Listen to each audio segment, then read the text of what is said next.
धावपळीच्या युगात आईवडिलांचा विसर, वसंत हंकारेंचं वक्तव्य. छत्रपती शिवाजी महाराज जयंतीनिमित्त व्याख्यान संपन्न. छत्रपती शिवाजी महाराज यांच्या जयंतीनिमित्त सकल मराठा समाज रांगोळे यांच्या वतीनं व्याख्याते वसंत हंकारे यांचं व्याख्यान संपन्न झालं. आईबाप समजून घेताना याविषयी व्याख्यान हंकारेने दिलं. आत्ताच्या बदलत्या जीवनशैलीमुळे धावपळीच्या युगात तरुण पिढीला आईवडिलांचा विसर पडत चाललाय.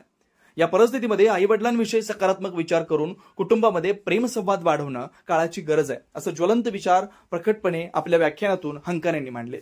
आईवडिलांचं नाव उंचवायचं असेल तर परिवर्तन करायलाच हवं आणि आईवडिलांच्या खांद्याला खांदा लावून येणाऱ्या परिस्थितीशी लढून जगायला शिका, असं ते म्हणाले.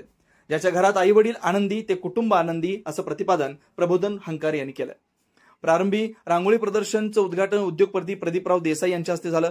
सोसायटीचे अध्यक्ष दादासू पाटील, उपाध्यक्ष बंडोपंत सादळे, लोकनियुक्त सरपंच संगीता नरदे, उपसरपंच शिवाजी सूर्यवंशी यांच्या हस्ते छत्रपती शिवाजी महाराज, धर्मवीर संभाजी महाराज, राजमाता जिजाऊ यांच्या मूर्तीस पुष्पहार घालून वंदन करण्यात आलं. यावेळी शाहीर प्रदीप सुतार यांचा पोवाड्याच्या कार्यक्रमानं वातावरण शिवमय झालं होतं. अन्वेषण लाईव्ह न्यूजसाठी हुपरीहून राजेंद्र पुजारी.